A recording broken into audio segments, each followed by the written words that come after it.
son aficionados al fútbol. Algunos hacen así, otros no contestan, pero yo creo que la mayoría de los hombres centroamericanos son aficionados al soccer.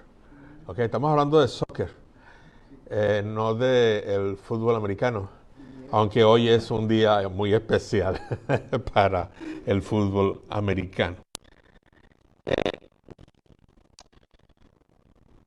Según una encuesta realizada por la FIFA en el año 2006, aproximadamente 24 millones de personas en el mundo formaban equipos de fútbol.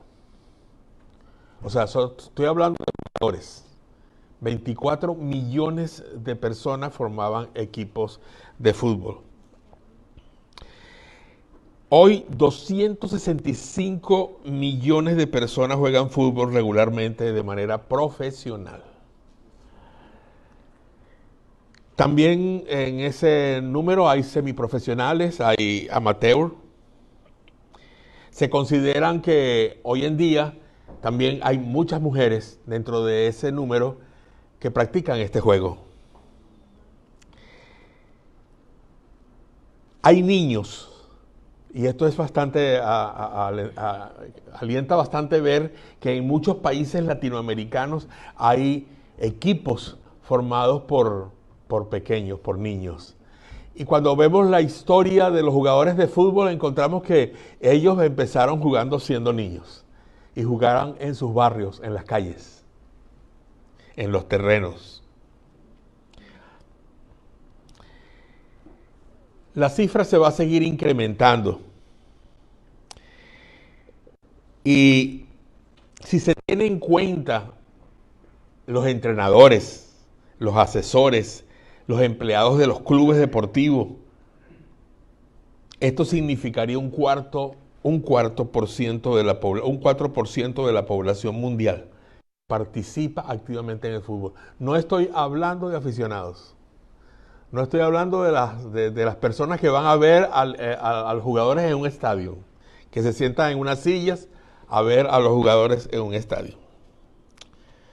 En 2018, según los datos de audiencia para la cobertura oficial de la Copa Mundial de la FIFA ese año, hubo un gran total combinado de 3.572 millones de espectadores en todo el mundo. Más de la mitad de la población mundial sintonizó y estuvieron presentes en los estadios para ver por televisión, en las pantallas de las calles, el fútbol y también dentro de los estadios. Se dice que 2.5 millones de personas estuvieron en los estadios presenciando el fútbol en el juego, en el Mundial de Rusia 2018. Las expectativas y todas estas cosas que hablamos dicen que el fútbol el soccer es el deporte rey. Tiene 3.5 billones de fanáticos, aunque el deporte, y presten atención, aunque el deporte que más se practica en el mundo es la natación, pero no tiene tantos fanáticos. A lo que me quiero concentrar aquí, en la competencia, y presten atención, la natación se practica de 1, 2 o 3 participantes por entidad, o sea, por organización, por ciudad o por país. O sea, son pocos los que van a participar. Pero en el soccer no es así. En este juego hay un grupo que juega en equipo en una cancha contra otro grupo igual. Y cientos de espectadores ven desde sus sillas, desde las gradas. Pero si analizamos un partido de fútbol en el barrio, allí donde nos levantamos jugando, en la colonia, en la urbanización Un partido no profesional, todos están en la cancha. Hay muy pocos espectadores. Cuando vemos a los jóvenes, a los niños jugar, no vemos mucha gente espectando el juego en una cancha pública. Vemos es más a los que están allí practicando o jugando en este juego. ¿Y a qué viene todo esto? Usted no va a predicar sobre la Biblia, va a hablarnos de deporte. No soy ducho en deporte, todo esto son datos que he tomado. Pero quiero tomar esto como punto de partida. Porque hoy, cuando estuve en la clase de la escuela dominical, muy interesante, por cierto, hoy se abordó el tema de la iglesia local. Como un equipo de personas que está dotado con dones, tiene dones específicos que son regalos de Dios. Un don es un regalo, no es una cosa que usted compra, no es una cosa que usted gusta y la va a imitar. Este es un don, es un regalo de Dios. Y todos los cristianos que hemos decidido seguir a Jesucristo tenemos dones, y no uno solo. Tenemos dones. La iglesia, hermanos, como equipo debe funcionar como un partido de fútbol en un barrio. No en una cancha, no en un estadio, sino en un barrio. Donde todos participan. Donde todos salen a jugar. Hay mucho, pero mucho que hacer en la iglesia. Si no se participa en la obra va a quedar inconclusa. Porque si usted está aquí y es parte de esta iglesia, usted tiene una responsabilidad. Los dones no se ponen en obra en la calle. Es la iglesia. Los dones son para que la iglesia se mueva, para que la iglesia funcione. Nadie puede tener un don y montarse en un bus, en un tren para ayudar a las personas en ese tren con su don. Indiferentemente al hecho de que estén representando una iglesia. La iglesia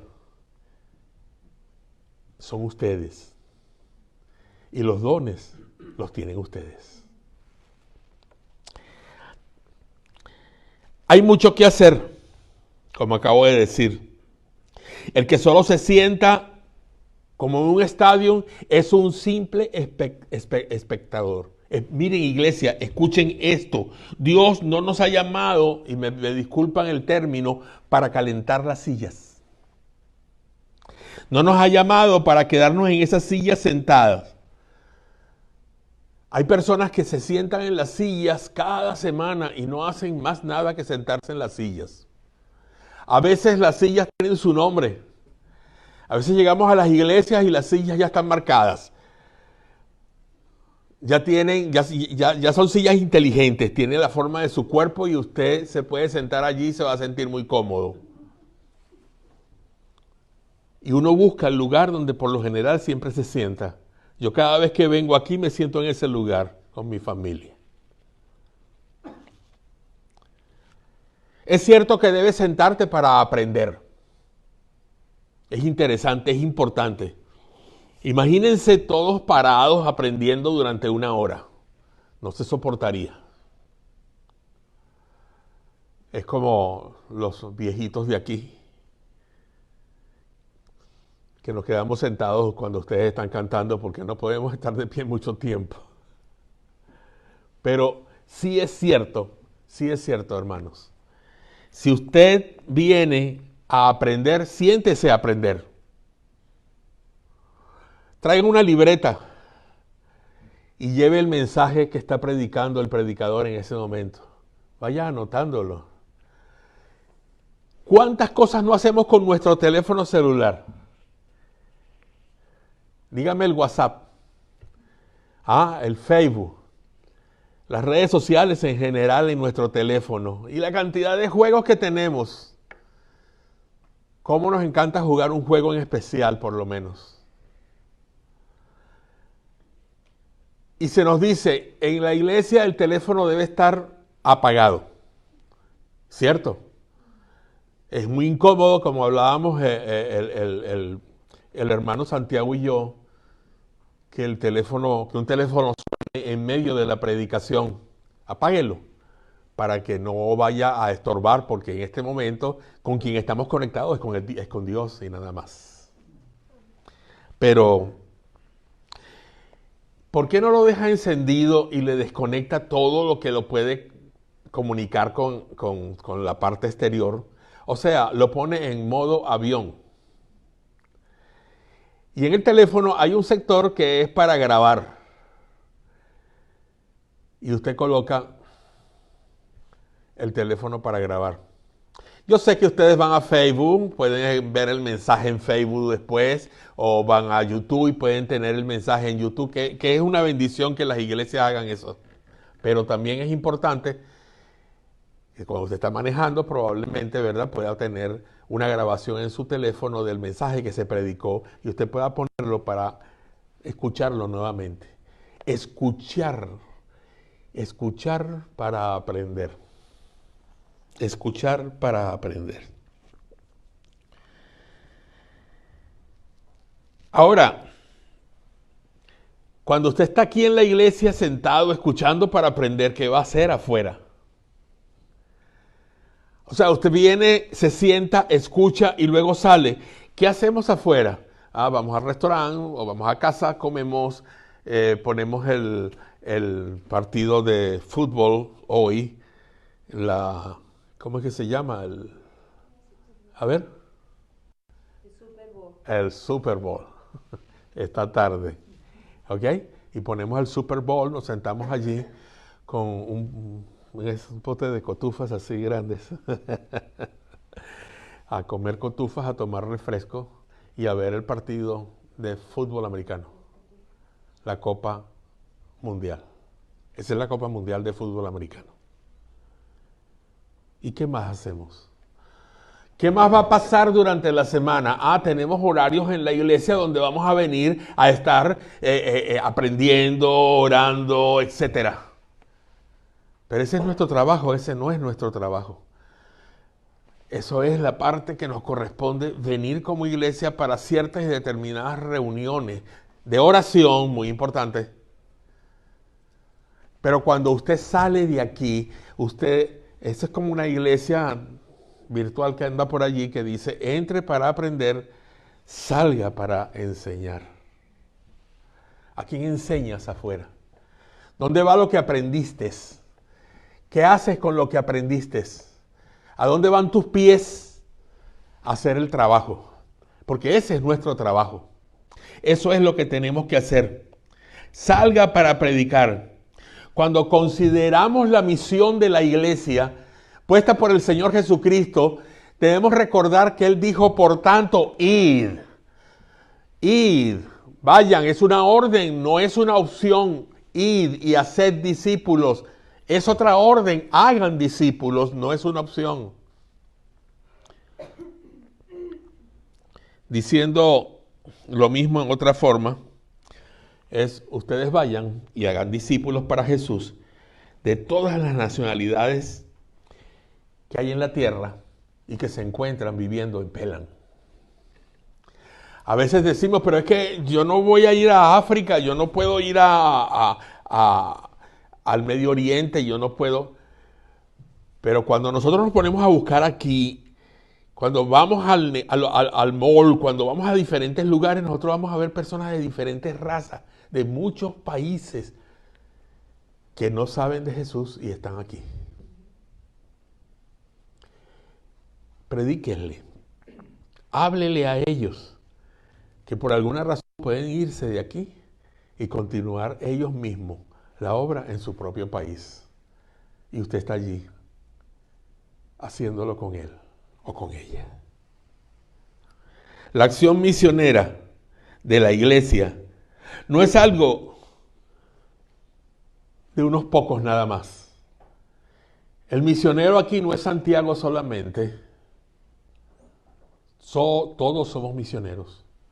Cuando ustedes salen con el grupo de evangelización, y espero que todos estén, todos ustedes, los que están conociendo al Señor Jesús ahora y los que lo han conocido ya de mucho tiempo, estén en esa conferencia.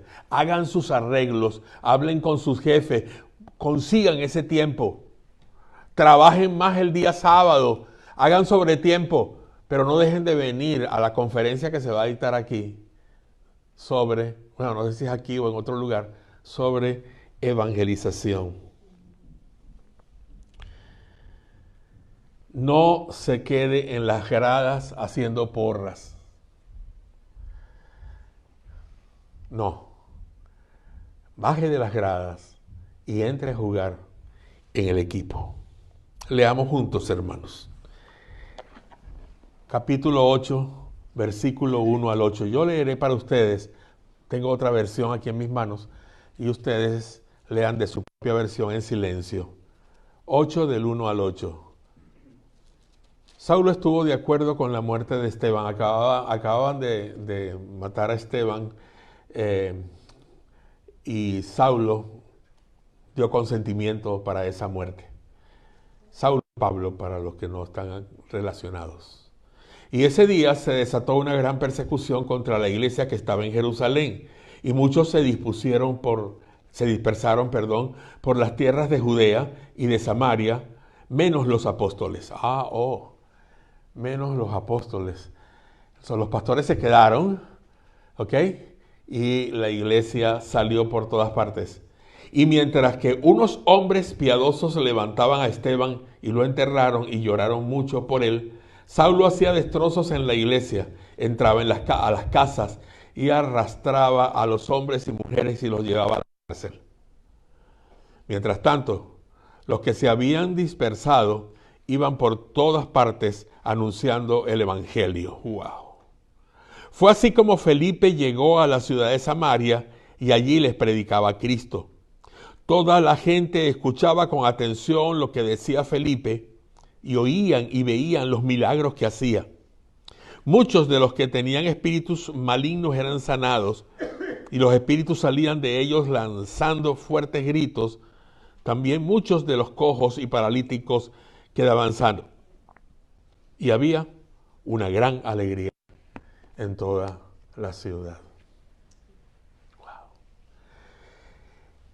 No sucedieron cosas sino cuando salieron de la mano de la iglesia. Cuando vemos milagros de otros en Jerusalén, estamos viendo los milagros que hacían los apóstoles. Pero cuando la iglesia sale y se dispersa y comienza a predicar, Dios empieza a hacer que la iglesia funcione.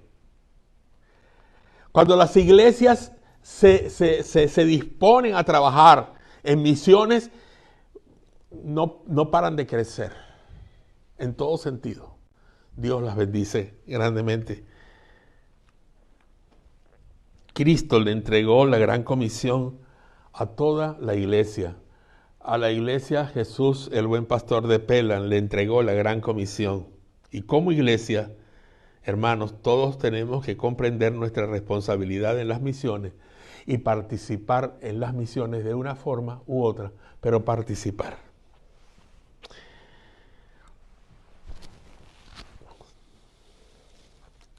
Cada miembro, cada uno de ustedes debe entender la tarea. Y esa tarea es la suya, hermanos. ¿Cuál es tu lugar en la tarea? ¿Qué vas a hacer en la tarea de compartir el mensaje de Jesucristo? ¿Qué te corresponde hacer? Cuando pastoreaba en Venezuela, en una oportunidad salimos a predicar de la iglesia, hacíamos marchas evangelísticas por la ciudad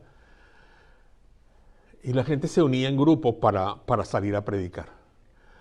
Uno compartía el evangelio con las personas del hogar a donde llegaban y mientras los otros dos estaban orando en silencio. A otro de los otros dos le tocaba dar el testimonio de su conversión. Y al final, el que solamente se quedó orando, se despedía, dejaba una tarjeta, un volante, invitando a las personas a que fueran al servicio. O les pedía otro momento para volver a su casa a compartir la palabra de Dios. ¿Cuál es tu lugar? Aquí iban 3 y 3 compartían y hacían el trabajo y 3 se turnaban para hacerlo. Pero tienes que entender la tarea. Si no entiendes la tarea que tienes por delante, no vas a saber en qué lugar te vas a colocar. Tienes que encontrar un lugar en esa tarea. Entenderla, encontrar un lugar, pero tienes que ser protagonista también en la tarea. No es cruzarte de brazos, esperar que otros hagan, o quedarte en el local de la iglesia para esperarlos para la merienda. La tarea es importante. ¿Cuál es tu lugar?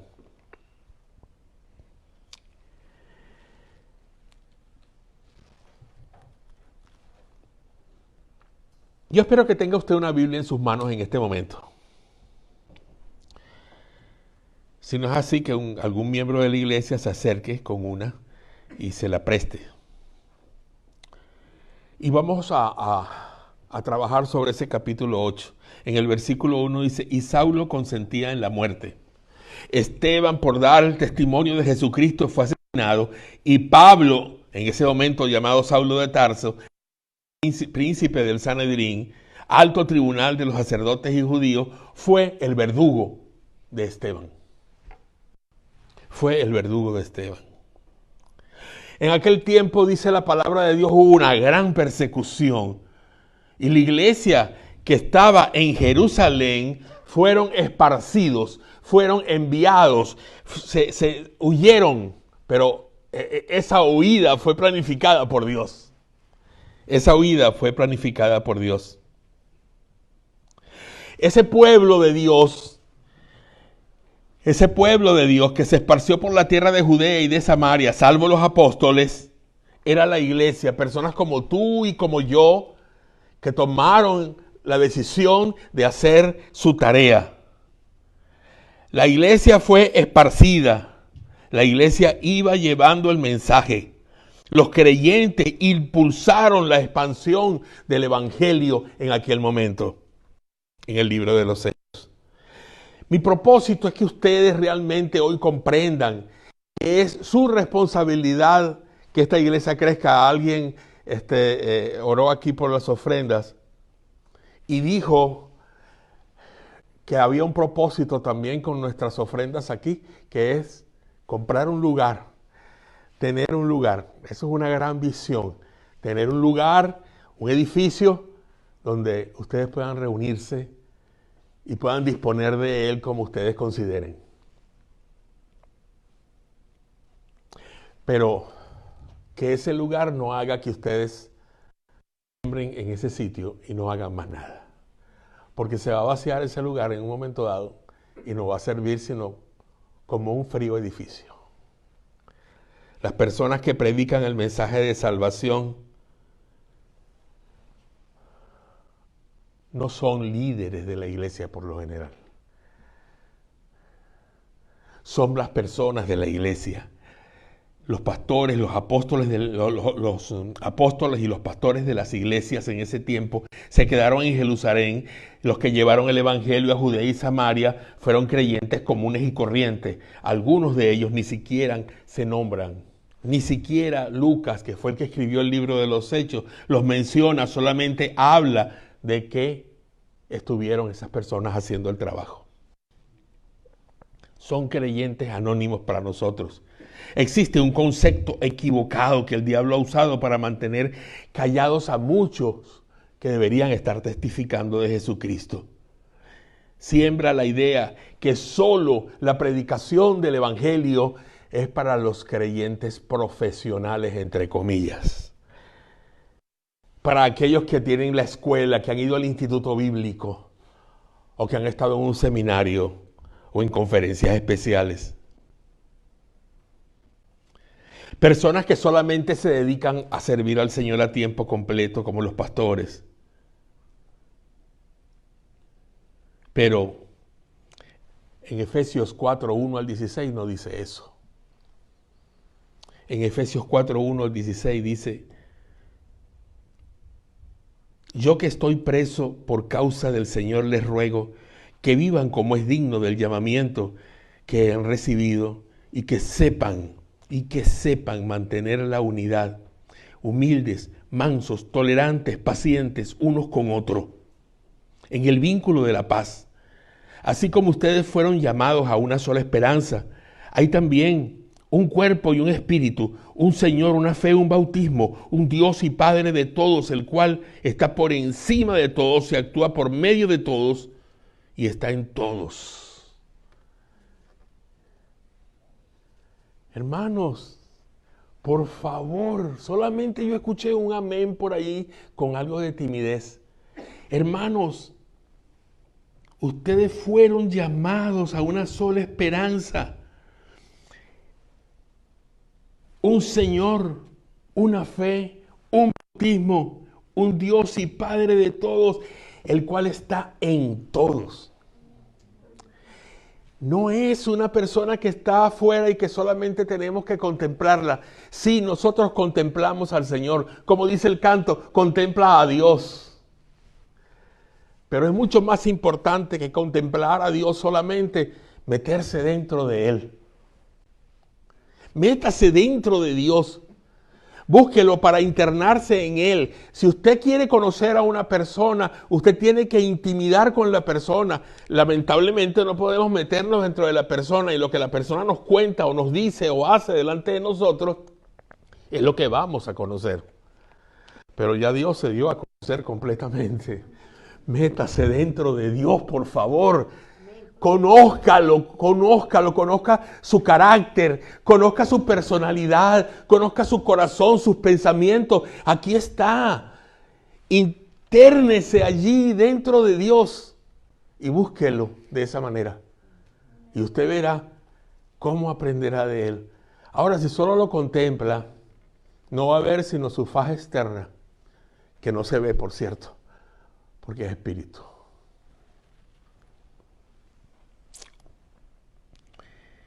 Y sigue diciendo el pasaje, y estoy parafraseando el pasaje de Efesios capítulo 4, versículo 1 al 16. Pero a cada uno de nosotros se nos ha dado la gracia conforme a la medida del don de Cristo. Por eso por esto subiendo a lo alto, Él llevó consigo a los cautivos y dio dones a los hombres. Es decir, subiendo, quiere decir, sino que también primero tuvo que haber descendido a lo profundo de la tierra. El que descendió es el mismo que también ascendió por encima de todos para llenarlo todo. Y Él mismo dice, y estamos hablando de Jesús, y Él mismo constituyó a unos apóstoles, a otros profetas, a otros evangelistas, a otros pastores y maestros. Entre paréntesis, o sea, que estos que Cristo forma, que estos que Cristo entrena, capacita, ejercita, instruye, estos líderes de la iglesia son dones que la iglesia recibe. Ustedes no tienen ahora un pastor y espero que pronto puedan tenerlo. Pero ese pastor es un regalo de Dios, ¿saben? Que le hace Dios a la iglesia. No es cualquier cosa. Cuando vemos estos dones que están aquí, estamos pensando que estos dones los tienen todos. No, estos son hombres que han sido preparados, llamados por Dios. Apóstoles en primer lugar, cuando Jesucristo formó el apostolado. Ya no hay más apostolado. El apostolado fueron los 12 que Jesús llamó. Si a alguien se llama apóstol hoy en día, y me perdonan si dado el caso estoy en contra de algunas de sus ideas, es que Jesucristo se le apareció. Es que Jesucristo se le apareció y le dijo, tú vas a ser apóstol mío. Pero ¿saben qué puede pasar si Jesucristo se le aparece a un hombre? Lo que leyó el hermano aquí en Apocalipsis. Cuando lo vi, caí como muerto. Nadie puede ver a Jesús Si usted sigue leyendo ese párrafo de Apocalipsis que el hermano leyó, ese capítulo, usted se va a dar cuenta la apariencia que tiene Jesús. Esa apariencia que aparece en Apocalipsis es insoportable. Es tremenda. Nadie puede ver a Jesús. Nadie. Es imposible que alguien pueda ver a Jesús porque moriría. Porque Jesús es Dios. Y Dios le dijo a Moisés, no puedes verme. Si me ves, va a ser fatal para ti. Solamente te voy a enseñar mis espaldas. Y eso cuando andan de lejos. Mis espaldas nada más. Hermano, Él constituyó a unos apóstoles, a otros profetas, a otros evangelistas, a otros pastores y maestros para la obra del ministerio, para la edificación del cuerpo de Cristo, hasta que lleguemos todos a estar unidos. Es importante comprender que la cabeza, que es Cristo, ya tiene los hombres y las mujeres que están al frente de un trabajo en especial, pero para predicar el evangelio a aquellos que no han creído, los tiene a todos. Porque el mandato y la misión de la iglesia está allí, ir y hacer discípulos de todas las naciones. Y es así como dicen los originales, de todas las naciones.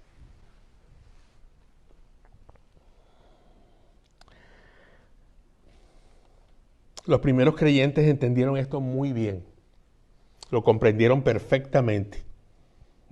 Y fue por eso que la iglesia creció así. Y fue por eso que la iglesia creció inmediatamente. Y la historia cuenta que por 3 años se estuvieron en casas, reuniéndose en casas. A excepción de Corintios, que parece que sí se reunió en una escuela. Pero siempre en las casas abundaba la palabra de Dios. ¿En tu casa abunda la palabra de Dios? ¿Es tu casa una antorcha para tu comunidad, una antorcha de la fe en Cristo? ¿O todo lo contrario? ¿Eres tú una antorcha dentro de tu comunidad para ir y hacer discípulos de todas las naciones? ¿Cuántos, si eres mexicano y estás aquí, cuántos guatemaltecos, hondureños, salvadoreños, venezolanos, colombianos, que hay bastante ya aquí, viven a tu alrededor? De todas las naciones. Si es que cuando nos juntamos, si pregunto acá, las nacionalidades son varias. Son varias. En nuestro presente vemos cómo ha crecido el evangelio alrededor del mundo. Hoy día vemos que se repite lo mismo alrededor del mundo. En China, por ejemplo, el número de creyentes creció de más o menos de 1 millón a 85 millones en 40 años. De 1 millón a 85 millones en 40 años. ¿Fueron los pastores? No hubiesen podido hacerlo los pastores. Fue la iglesia. Fueron los creyentes, los miembros. Otras estadísticas. En el año 2004, hace solo menos de 16 años, la Convención Oriental de Bautistas en Cuba registró 25,000 profesiones de fe. Lo asombroso es que este número es solo, en ese momento solo habían 309 iglesias y 151 pastores en la Convención de Cuba. En otras palabras, cada iglesia bautizó a casi 100 personas durante ese año. En el 2004. El fruto se debió a que hubo 988 misioneros laicos. Cuando digo laicos son ustedes. Y 2,234 casas de oración, grupos pequeños. 2,234 grupos pequeños que alcanzaron a los cubanos. Nuestro Instituto Bíblico Bautista Hispano ya cuenta con 4 institutos en Cuba. Yo veo a muchos que hicieron así, porque no lo sabían. Sépanlo. Se está plantando a Cristo en los lugares más difíciles. En los lugares más difíciles. Podemos tomar como ejemplo el apóstol Pablo. Cuando Dios usó a cualquier persona como misioneros para hacer la gran comisión. Nos damos cuenta de que Pablo tenía cientos de colaboradores a su lado, personas con diferentes capacidades y talentos, diferentes personalidades, diferentes intereses. Fue un conjunto, un grupo, un equipo, Pablo con ellos, y realizó las grandes victorias misioneras en todas aquellas regiones donde Pablo estuvo. Si no hubiese podido contar con aquellas personas, no tendríamos en la Biblia todo lo que tenemos de Pablo. Consideremos algunos colaboradores de Pablo y veamos las diversidades de personalidades y las diversas capacidades que tenían y los intereses que tuvieron. Por ejemplo, Lucas. Lucas fue un colaborador de Pablo. Él era un profesional, era un médico. Conoció a Pablo, su ministerio. El desafío misionero fue lo que más movió a Lucas. Se unió al equipo de Pablo. Lucas a veces viajaba con Pablo. En otras ocasiones se quedaba en algún lugar. Y otro seguía con Pablo, pero este seguía haciéndole seguimiento al trabajo que hacían ellos. Él se encargó de llevar un registro de las actividades de Pablo que hoy tenemos en el libro de los Hechos. Epafrodito fue otro colaborador de Pablo. Su tarea fue la del apoyo. Por ejemplo, llevó cartas para Pablo. Fue de tal ayuda para Pablo que él escribió: honren a los que son como él, en Filipenses capítulo 2, versículo 29. Lo llamó hermano, colaborador, compañero de lucha. Priscila y Aquila fueron una pareja de empresarios. Ellos recibieron a Pablo y se unieron a su equipo, usando sus dones para la enseñanza, para entrenar a otros también. Bernabé fue un creyente maduro que vio el potencial que tenía Saulo de Tarso y que luego lo llamó Pablo y le abrió las puertas a Pablo y lo presentó con todos ellos. Y Pablo fue lo que fue por causa de esta gente. Por causa de esta gente de la que estamos hablando. Priscila y Aquila. Lidia, una mujer que de buena posición, una mujer, entiendan esto, una mujer de buena posición que recibió el evangelio, ofreció su casa como lugar de reunión y apoyo para el esfuerzo de plantar una iglesia en su ciudad. Y podríamos mencionar a muchas otras personas, pero no nos queda el tiempo para eso. Pablo no fue una figura solitaria. Hay pastores que parecen el llanero solitario. Y muchas veces decimos, mi pastor hace todo. No nos deja hacer nada. No, es que nosotros no nos involucramos para hacer.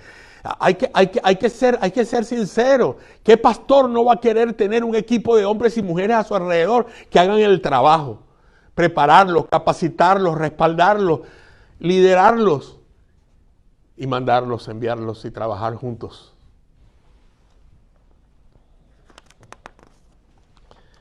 Dios requiere de una gran variedad de perfiles para completar la tarea misionera. Ejemplos del movimiento misionero hispano hoy.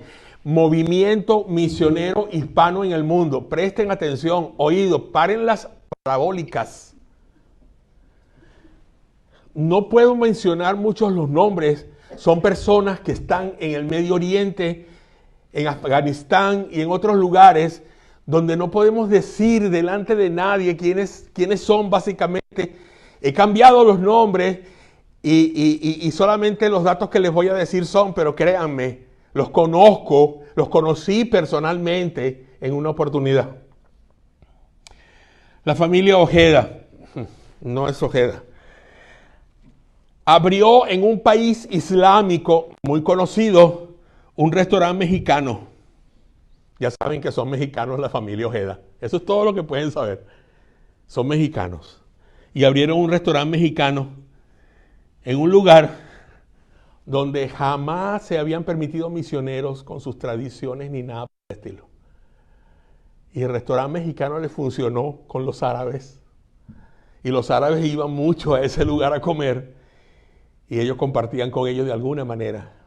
De una u otra forma pudieron llevar a algunos a los pies de Jesús, usando su negocio como una base de operaciones.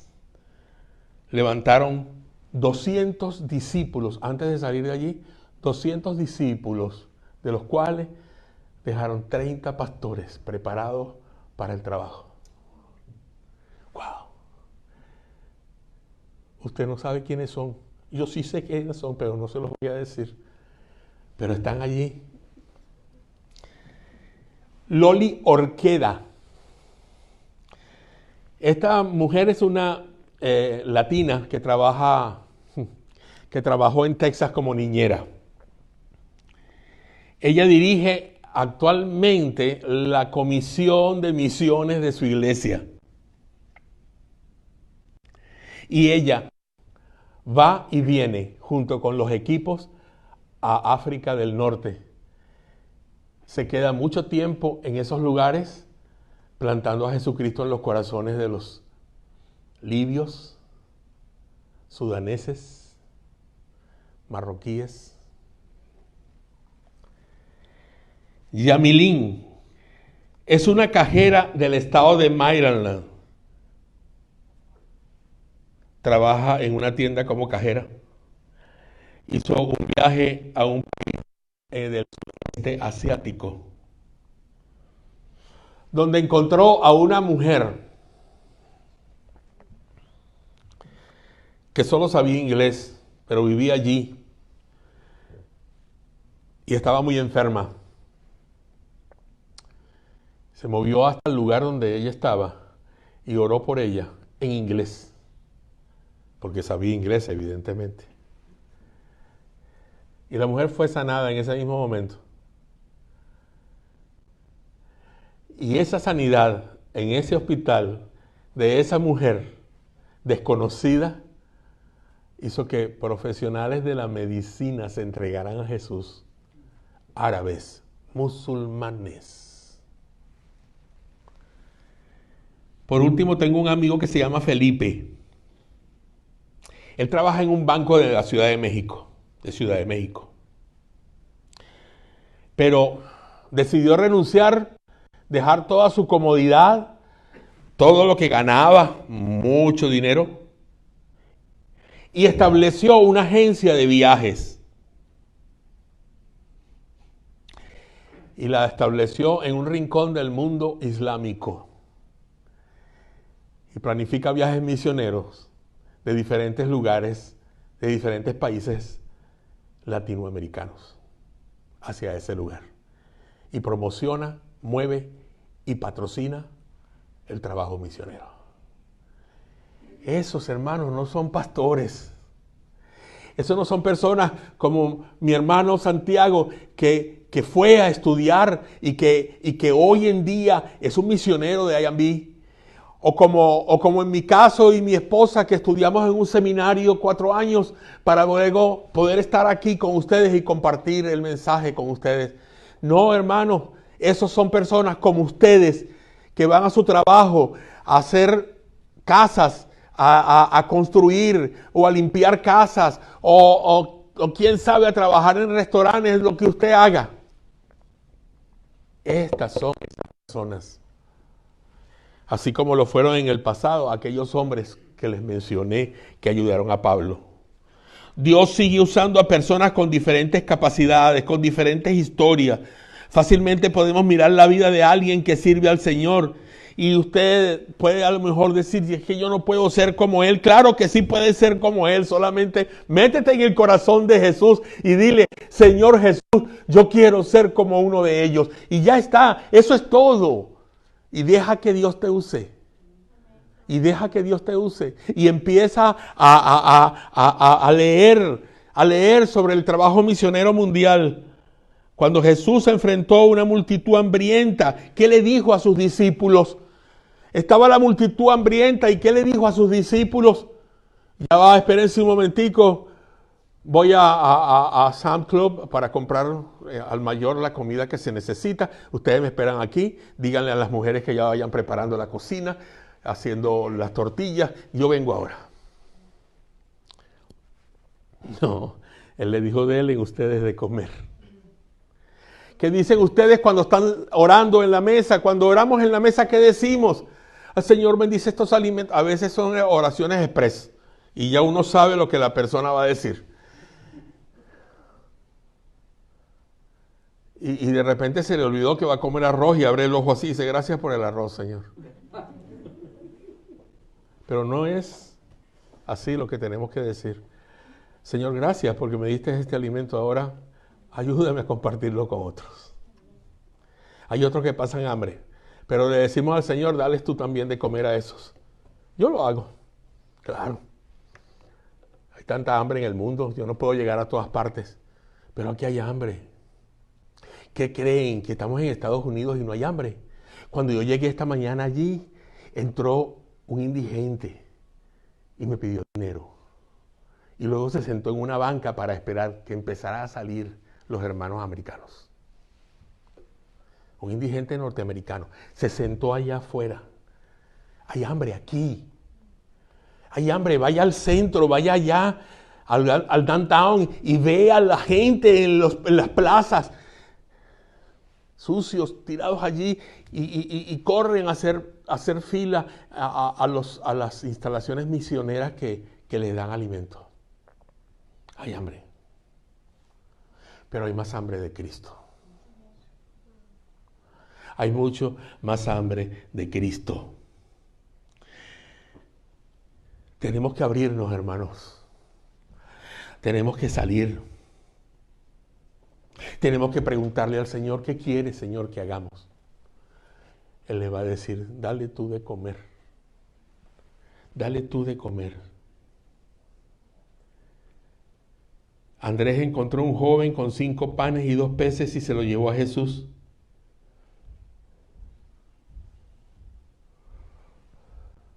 Esto es lo que conseguí, Señor. Esta limitación, esto es lo que tengo.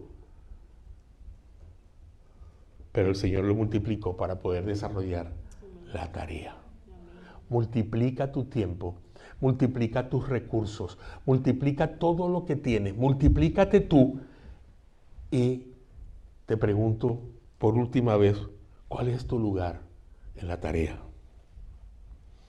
¿Cuál es tu papel en la tarea? ¿Qué puedes hacer tú para que todas las etnias del mundo conozcan a Jesús? Aquí hay algunas posibilidades, solo para ayudarte a pensar un poco. ¿Eres empresario? No me respondan. A lo mejor alguno tiene su empresa aquí, entonces provee una plataforma económica para un misionero. Si tienes una empresa, haz que tu empresa se vaya arriba, aportando a una organización misionera el salario de un misionero que está afuera. Dile a esa organización, hay muchas, hay Operación Timoteo, hay muchas organizaciones. Mi sobrina en Venezuela tiene un grupo que le dan comida a los niños. Todas las semanas están dándole comida. En Venezuela hace falta la comida. En Venezuela hay gente que se está muriendo de hambre comiendo de la basura. Ese es mi país, así está ahorita con la dictadura que tiene. Y muchas iglesias y muchas organizaciones y muchas personas se están uniendo para poder sacar adelante a muchos niños. Los bañan, les dan ropa. Así que si ustedes quieren ayudar, aquí estamos. Tenemos una organización, un ministerio que se llama Mantequilla y Miel. Y con Mantequilla y Miel queremos ayudar también a esos niños venezolanos. Y si usted tiene algo para ayudar a los niños venezolanos, usted simplemente hable con nosotros. Que sirva esto como una cuña publicitaria. Pero si tú eres un empresario, hazlo para que tú veas que tu empresa se va adelante. ¿Eres una ama de casa? Bueno, ponte a vender tacos y levanta fondos. Haz comida y levanta fondos. Y si la iglesia empieza a tener un trabajo misionero, el fondo viene a la iglesia y tú vas a prosperar el trabajo misionero que la iglesia tiene con lo que puedes aportar. Eres un joven o una joven que domina las redes sociales. Entonces, a través de internet, vuélvete un experto en las etnias y que Dios te muestre dónde puede ser útil y empieza a producir para esas personas. Y no tantos chismes y cosas tan feas que se ponen en las redes sociales. Eres un guerrero de oración o una guerrera de oración, entonces crea un grupo de intercesión que ore sin cesar por nombres y apellidos de misioneros que están en el campo para alcanzar el mundo. Hazlo. Hazlo, no te olvides. Hay revistas, hay publicaciones, hay páginas web en español donde están los nombres de tantas personas que están al otro lado del mundo haciendo la obra misionera. ¿Eres un mexicano? ¿Por qué no atiendes en Oaxaca, Guerrero, en esos estados del sur, a las etnias que hay allí? Zapotecos, mixtecos. Ahora hace poco un cártel sacó de un pueblo completo a la población. ¿Y qué dijo el gobierno? Los vamos a ubicar en otro lugar. ¿Qué ubicar en otro lugar? Vayan y devuélvanle sus tierras y sus casas. Hay gente allá que se está muriendo sin Cristo. No conocen a Jesús.